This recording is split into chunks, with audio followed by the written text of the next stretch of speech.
चलो ध्यान दो अंदर। अभी जो हम लोग जेक 8 बोर्ड जो तुम्हारी परीक्षा होने वाली है, आज तो डेट भी डिक्लेयर हो गया है ना। 13 अप्रैल को तुम्हारी परीक्षा होगी, ठीक है। तो उसी के लिए, उसी की तैयारी के लिए हम लोग क्या कर रहे हैं, सब्जेक्ट वाइज चैप्टर वाइज जो तुम्हारा जो पहले डिक्लेयर कर दिया गया है कि एमसीक्यूज पूछा जाएगा, मतलब वैकल्पिक प्रश्न पूछा जाएगा, जिसमें 4 विकल्प दिए रहेंगे और ओएमआर सीट को तुमको अंकित करके उस अपना उत्तर देना पड़ेगा, ठीक है। तो ये तो अब क्लियर हो गया है। प्रत्येक विषय से कितना प्रश्न रहेगा? 50 प्रश्न, ठीक है। तो विज्ञान विषय की तैयारी हम लोग कर रहे हैं। तो विज्ञान विषय में आपका जो चौथा पाठ है वो है क्या? बल और दाब। तो इसमें क्या क्या एमसीक्यूज बन सकते हैं, कैसे कैसे प्रश्न रह सकते हैं, उसकी तैयारी हम लोग आज देखेंगे, ठीक है। तो इसमें सबसे पहला प्रश्न जो बन सकता है वो ये है कि जैसे बल के बारे में आप लोग पढ़ चुके हैं कि बल किसको कहते हैं, है ना। तो पहला प्रश्न आएगा कि बल का मात्रक, मानक मात्रक क्या है? बल का मानक मात्रक क्या है? तो क्या होगा जवाब देखेंगे, हाथ खड़े करेंगे। ऑप्शन है पहला हर्ट्ज, दूसरा पास्कल, तीसरा न्यूटन और चौथा वाट। जी हाँ, जी न्यूटन। Very good. इसका उत्तर होगा न्यूटन। देखो इसमें कुछ किंतु परंतु नहीं है, इसको तो याद करना पड़ता है। बल की खोज ही की थी न्यूटन ने, ठीक है। बल की खोज किसने की थी? न्यूटन ने। एक महान साइंटिस्ट थे, एक महान वैज्ञानिक थे, और उन्हीं के नाम पर बल के मात्रक का नाम पड़ा है। तो बल का मानक मात्रक क्या होगा? न्यूटन होगा। क्लियर है? अगला प्रश्न, निम्नलिखित में से कौन सा संपर्कित बल है? ध्यान देना, संपर्कित बल है। संपर्कित बल और असंपर्कित बल, ये दोनों के बारे में आप लोग पढ़े होंगे, ठीक है। तो इसमें विकल्प दिया गया है, पहला है गुरुत्व बल, दूसरा है चुंबकीय बल, तीसरा है वैद्युत बल और चौथा है घर्षण बल, ठीक है। हाथ खड़े करेंगे, उत्तर इधर से। घर्षण बल। क्या सबका उत्तर यही है? घर्षण बल सही उत्तर है। देखो इसमें होता क्या है, संपर्कित बल और असंपर्कित बल में जो अंतर है वो क्या है कि संपर्कित बल उसको कहते हैं जब जिसमें दो चीजें, है ना, या दो सतहों के बीच में संपर्क होने से जो बल लगता है उसको क्या कहेंगे? संपर्कित बल कहेंगे। कुछ बल ऐसे होते हैं जिसके लिए संपर्क होने की जरूरत नहीं पड़ती है, उसको बोलते हैं हम लोग असंपर्कित बल। जैसे चुंबकीय बल। अब चुंबक के लिए क्या एक दूसरे को सटाना जरूरी है? नहीं, दूर से भी चुंबक एक दूसरे को अपनी ओर खींच लेते हैं, खींचते हैं ना, तो बल लगाते हैं कि नहीं? उसी बल को ना चुंबकीय बल कहते हैं। तो चुंबकीय बल कैसा बल है? असंपर्कित बल है, क्योंकि उसमें संपर्क की आवश्यकता नहीं होती है। लेकिन जब हम घर्षण की बात करते हैं तो घर्षण तभी होगा जब दो सतह आपस में संपर्क करेंगे, मिलेंगे या फिर आपस से में टकराएंगे, है ना। इसके लिए आपस में दोनों के बीच में सतह में टकराव होना जरूरी है, इसलिए संपर्कित बल का उदाहरण यहाँ क्या होगा? घर्षण बल होगा, ठीक है। अगला प्रश्न, तीसरा प्रश्न है, एकांक क्षेत्रफल पर कार्यरत बल कहलाती है। एकांक क्षेत्रफल पर कार्यरत बल क्या कहलाएगा? किसी भी बड़े क्षेत्र के किसी प्रत्येक इकाई वाले क्षेत्रफल पर अगर कोई बल लगता है ना, तो उस बल को कैसा बल कहते हैं, क्या कह सकते हैं? इसका विकल्प दिया गया है, पहला है दबाव, दूसरा है ध्वनि, तीसरा है घर्षण और चौथा है गति। हाथ खड़े कीजिए जिनको आता है। जी गति। चलो इधर से। जी घर्षण। और जी सब दबाव। Very good. इसका मतलब है ज्यादातर लोगों को दबाव का आइडिया नहीं है ना। दबाव होगा इसका उत्तर। क्यों दबाव होगा वो समझो। मान लीजिए कि ये हमारा हाथ है ना, ये हमारा हाथ है, ये बड़ा क्षेत्रफल है, बड़ा क्षेत्र है। इसके किसी, अगर हम इसको बांट देते हैं इस प्रकार से और किसी इकाई वाले हिस्से पर, इकाई का मतलब क्या है? किसी एक जगह पर अगर यहाँ पर कोई बल लगता है, जैसे ठीक है ये हाथ है अगर हम किसी इस हाथ के किसी एक हिस्से पर इकाई क्षेत्रफल पर अगर कोई बल लगाते हैं तो क्या बन रहा है यहाँ? दबाव बन रहा है। क्या बन रहा है? दबाव। इसी को ना दबाव बोलते जी हैं। हाँ। एक बल जो किसी एकांत क्षेत्रफल पर लगता है, ठीक है, उसी को हम लोग दाब या दबाव कहते हैं। तो यहाँ उत्तर क्या होगा? दबाव। दबाव। क्लियर है? अगला प्रश्न है, द्रव में गहराई के बढ़ने से दाब क्या होगा? बढ़ेगा, घटेगा, समान रहेगा या घटता बढ़ता है? ठीक है, द्रव में अगर गहराई होगी, जितना गहरा द्रव होगा या कम गहरा होगा तो उससे दबाव में क्या कोई अंतर होता है या नहीं होता है? यही प्रश्न है। तो अगर द्रव में गहराई होगी, मतलब ज्यादा गहरा द्रव अगर रहेगा तो उसका दबाव क्या होगा? बढ़ेगा, बढ़ता है, घटता है, समान रहता है अथवा घटता बढ़ता है? क्या उत्तर होगा इसका? बढ़ता है। जी बढ़ता है। जिसका समान रहता है। इसका सही उत्तर है बढ़ता है। आप समझिए इसको, जितना गहरा जगह है तो उतना गहरा पानी, उतना गहरा पानी मतलब उतना ज्यादा पानी। अब जितना ज्यादा पानी उतना ज्यादा दबाव। तुम ऐसे समझो, अगर कोई नहर है, कोई तालाब है, ठीक है, तो उसमें जितना ज्यादा गहरा होगा तो उतना ज्यादा पानी आएगा। पानी आएगा कि नहीं? और जितना ज्यादा पानी होगा वो अपने सतहों पर उतना ज्यादा दबाव लगाएगा ना। तो द्रव में जितनी गहराई बढ़ेगी उतना ही दबाव बढ़ेगा। कम गहरा होगा तो क्या होगा? दबाव घटता है। ज्यादा गहरा होगा तो दबाव बढ़ता है। क्लियर है? ठीक है। अगला प्रश्न, क्वेश्चन नंबर 5, घोड़ों द्वारा गाड़ी का खींचना। घोड़ा गाड़ी खींचते हैं ना? जी हाँ। तो जब घोड़े गाड़ी खींचते हैं, ठीक है, घोड़ों द्वारा गाड़ी का खींचना उदाहरण है। किस प्रकार के बल का उदाहरण है? पहला देखो, चुंबकीय बल, दूसरा है गुरुत्व बल, तीसरा है पेशी बल और चौथा है आकर्षण बल। क्या होगा इसका उत्तर? आकर्षण बल। क्या बोलते हैं? जी पेशी बल। Very good. देखो इसका उत्तर पेशी बल होगा जी। क्यों घबरा रहे हैं आप लोग? क्यों होगा? घोड़े जब बल लगाते हैं तो वो बल उनके कहाँ से उत्पन्न होता है? मांसपेशियों से उत्पन्न होता है। वो मांसपेशियों से जब उत्पन्न होने वाला बल है तो उसको क्या कहेंगे?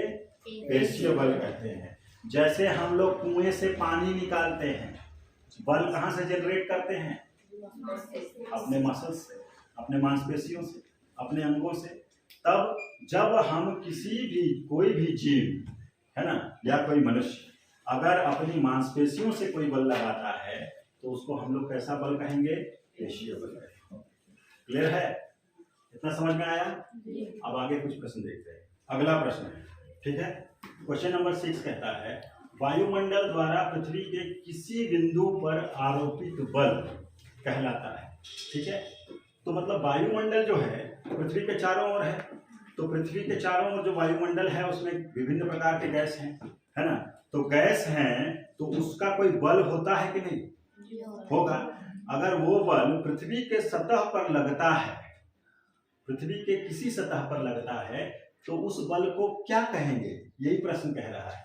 वायुमंडल द्वारा पृथ्वी के किसी बिंदु पर आरोपित बल कहलाता है क्या? पहला सतहीय दाब, दूसरा वायुमंडलीय दाब, तीसरा गैसीय दाब या कुछ नहीं? क्या उत्तर होगा जी? सतहीय दाब।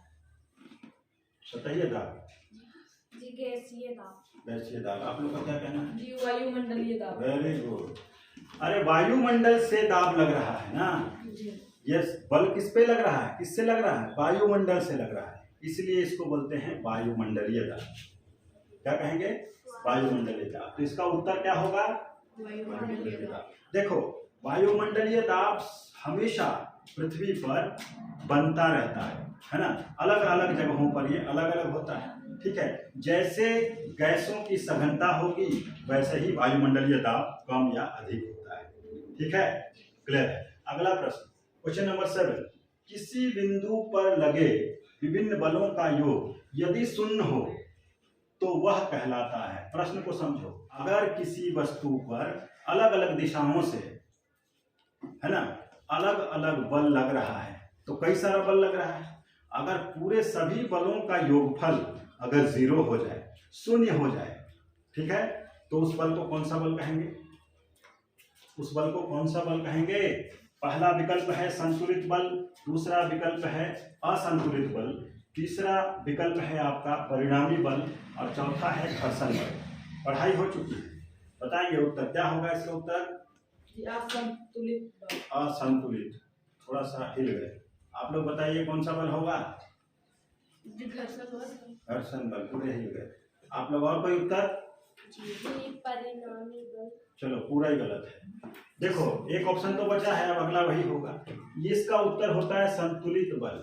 अब संतुलित बल क्यों कहते हैं? अगर मान लो यह कोई पिंड है, कोई वस्तु है, क्लियर है, इसमें अगर चारों तरफ से कोई बल लग रहा है, ठीक है, चारों तरफ से कोई बल नहीं लग रहा है, और सभी बल अगर चारों तरफ से अगर सभी बल का योगफल अगर 0 हो जाए, 0 हो जाए, तो इस जो वस्तु है इसमें किसी भी तरह का कोई परिवर्तन होगा?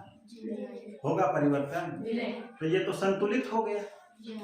संतुलित हो गया कि नहीं? जैसे मान लीजिए कि आइए इधर आइए, ठीक है, मान लीजिए 2 दिशाओं से बल लग रहा है, आप उधर खड़े होइए, 2 दिशाओं से बल लग रहा है, ये मुझे अपनी ओर खींच रहा है, मैं इसको अपनी ओर खींच रहा हूँ, 2 विपरीत दिशाओं में बल लग रहा है। चलिए खींचिए, आप देखिए ये हमको खींच रहा है, हम इसको खींच रहे हैं, दोनों का बल अगर बराबर हो तो परिणामी बल क्या होगा? शून्य हो जाएगा।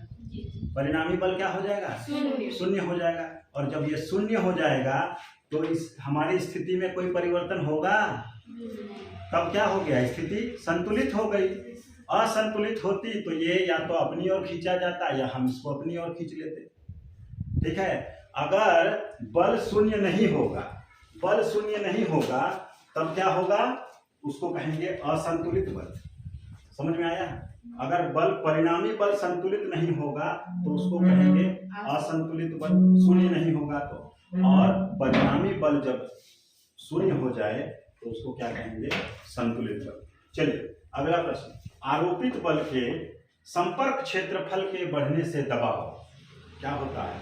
बढ़ता है, घटता है, समान रहता है या कोई बदलाव नहीं होता है? कहता है, सुनो ध्यान से, कोई सतह पर अगर कोई बल लगता है तो क्षेत्रफल अगर बढ़ेगा, संपर्क क्षेत्रफल ये है, जगह जितना बड़ा होगा, ठीक है, तो दबाव उतना कम होगा या ज्यादा होगा? ये कहता है क्षेत्रफल के बढ़ने से दबाव क्या होगा? घटेगा कि बढ़ेगा कि समान रहेगा या कोई बदलाव नहीं?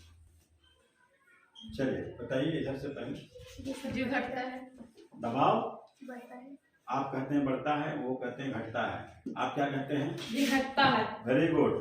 क्षेत्रफल अगर बढ़ रहा है तो दबाव घटेगा, समझ में आ रहा है? क्षेत्रफल अगर बढ़ रहा है तो दबाव घटेगा, उल्टा रिलेशन है, बस इतना याद रखना। क्षेत्रफल बढ़ रहा है तो दबाव घटेगा, क्षेत्रफल घट रहा है तो दबाव बढ़ेगा। अभी सुनिए, इसका उदाहरण देता हूँ। ये मार्कर पेन है, इसका क्षेत्रफल इतना ही है, क्षेत्रफल इतना ही है ना। अगर ये किसी एक जगह में लगेगा तो दबाव ज्यादा कि कम? दबाव ज्यादा। लेकिन अगर ये क्षेत्रफल इतना हो गया, इसका बढ़ गया, और ये अगर इसको पूरा दबाएगा तो दबाव कम कि ज्यादा? अगर इसका क्षेत्रफल बढ़ गया ना तो ये दबाव क्या होगा? कम करेगा। और अगर ये क्षेत्रफल घट गया तो ये दबाव क्या होगा? ठीक है, यही कॉन्सेप्ट है। चलिए तो इसका उत्तर क्या हो जाएगा? आरोपित बल के संपर्क क्षेत्रफल के बढ़ने से दबाव क्या होता है? घटता है। ठीक है। तीर की दिशा में परिवर्तन के लिए उत्तरदायी बल है। अगर हम तीर छोड़ते हैं तो तीर छोड़ने के बाद तीर चलता है। अगर तीर की स्थिति में जाना चाहिए था ऐसे, ऐसे थोड़ा सा घूम गया, तो इसका कारण क्या हो सकता है? यही पूछ रहा है। पहला है चुंबकीय बल, दूसरा है पेशीय बल, तीसरा है घर्षण बल या कोई नहीं। चुंबकीय बल। क्या होगा? चुंबकीय बल। आप लोग क्या कहते हैं? पेशीय बल। पेशीय बल। आप लोग क्या कहते हैं? पेशीय बल। एकदम गलत है। घर्षण। घर्षण बल। हवा है ना, वायुमंडल में हवा और धूल कण के कारण जब कोई तीर वायुमंडल में स्वतंत्र रूप से गति करती है तो क्या होता है, वायुमंडलीय सतह के कारण उसमें घर्षण पैदा होता है। घर्षण उत्पन्न होगा कि नहीं? वो तो हवा से रगड़ हो रहा है ना, रगड़ हो रहा है तो घर्षण उत्पन्न होगा। अगर घर्षण जितना ज्यादा होगा तो वो उसको डेविएट करेगा, उस पर बदलाव लाएगा कि नहीं? चेंज करेगा। तो उसी स्थिति में कई बार क्या होता है, बहुत थोड़ा सा उसके तीर की दिशा में बदलाव होता है। ठीक है, तो अगर हम चलाए गए तीर की दिशा में अगर कोई परिवर्तन होता है तो उसके लिए उत्तरदायी बल क्या होगा जी? घर्षण बल। घर्षण बल होगा। चलिए इस पाठ का अंतिम प्रश्न लेते हैं। तो 10वां प्रश्न है, किसी चुंबक के विपरीत ध्रुव आपस में होते हैं। कोई चुंबक है, इसका दो अपोजिट एंड अगर हम लोग अपोजिट पोल को अगर हम लोग सामने नजदीक लाएंगे तो क्या होगा? आकर्षण होगा, विकर्षण होगा, या कोई बदलाव नहीं होगा, या कुछ भी नहीं होगा? क्या होगा उत्तर? विपरीत ध्रुव को मिला रहे हैं, विपरीत ध्रुव को नजदीक ला रहे हैं तो क्या होगा? आकर्षण होगा, है ना? क्या होगा?